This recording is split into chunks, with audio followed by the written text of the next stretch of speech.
C'est devenu une pratique courante.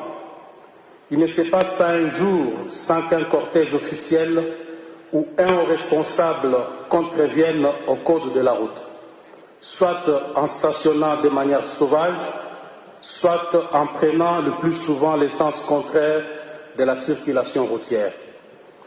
Toutes ces violations se passent au vu et au su des populations vis-à-vis desquelles les autorités ont un devoir d'exemple. C'est un mépris total de nos lois qui ne favorise pas une certaine harmonie dans la vie en société. On ne peut pas non plus, sous quelque prétexte que ce soit, se dérober derrière des fonctions officielles pour se méconduire sur la voie publique. Généralement, la population est choquée de constater que les responsables censés assurer la meilleure exécution de nos lois et codes circulent eux-mêmes sans gêne ni respect.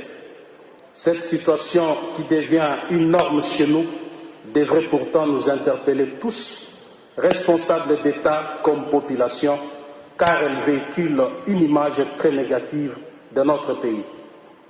Bien souvent, les étrangers en séjour dans notre pays assistent également sur nos routes à des scènes invraisemblables.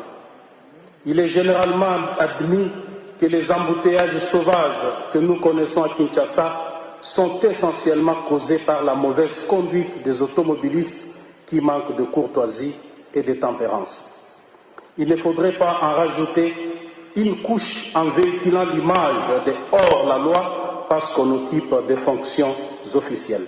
Nous avons un devoir d'exemple vis-à-vis de notre peuple. Je me félicite de rappeler ici que lors du Conseil des ministres du 8 octobre dernier, le président de la République est revenu sur cette problématique et a donné des instructions très claires à ce sujet pour y mettre fin.